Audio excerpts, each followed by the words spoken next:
25 Desember, hari lahirnya Dewa Matahari. 25 Desember juga akan menjadi hari mualaf sedunia. Oke, dan yang lain-lain.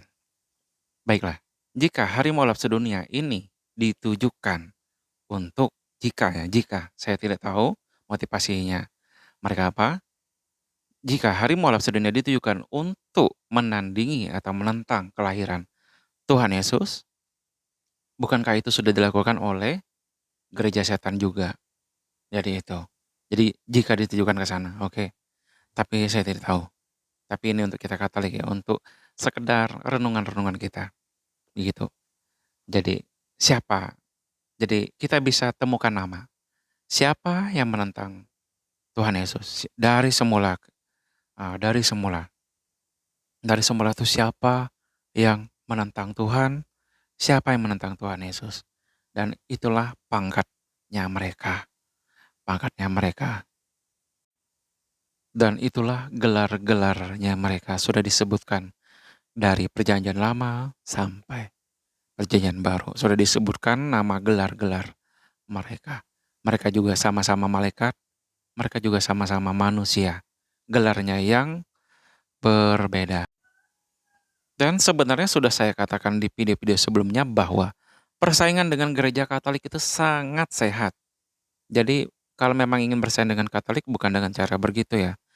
Yaitu dengan cara melahirkan apa, membuahkan apa, begitu. Salah satu yang adalah yang dihasilkan oleh gereja Katolik adalah melahirkan tokoh-tokoh moral. Itu saya sudah katakan, saya sudah melahirkan santo, santa. Santo, santa itu tokoh moral ya. Makanya ada santo, santa yang tidak terlalu punya mukjizat. Ya, tapi kehidupan religiusnya bagus. Begitu. Ya, memang seperti ya Santa Monica ya. Santa Monica itu sederhana saja, tapi ya itu. Religiusnya bagus, moralitasnya bagus. Jadi begitu. Jadi persaingannya adalah jika Katolik punya 1.000 santo santa, untuk bersaingan dengan Katolik orang harus punya, untuk menang, orang harus punya 1.001 santo santa. Orang yang untuk menang melawan Katolik, orang harus punya 1.001 tokoh moral, nama-namanya. Kenapa harus ada nama-namanya? Karena bisa diperiksa nih. Jadi itu bukan sombong, enggak. Sombong tuh enggak begitu, enggak. Itu juga menjadi inspirasi. Jadi berbeda ya, sombong sama ini apa, inspirasi berbeda. Satu yang berbeda. Jadi karena dengan nama-nama ditunjukkan nama, oh ini ada tokoh moral kami. Ini sudah 1.001 nih, ini sudah yang ke 1.001 nih santo santa kami, tokoh moral kami.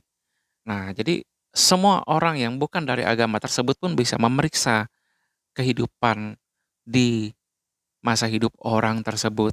Jadi begitu. Jadi persaingan sangat sehat, sangat sehat. Jadi jika ingin mengalahkan Katolik, orang-orang siapapun, organisasi apapun, menangkan. Perbanyak santo, santa, dan tokoh moral kalian. Perbanyak. Lewati jumlah tokoh-tokoh moral Katolik. Yesus sebagai tokoh sulung moral Katolik, Bunda Maria, Bapak Yosef, dan sampai sekarang.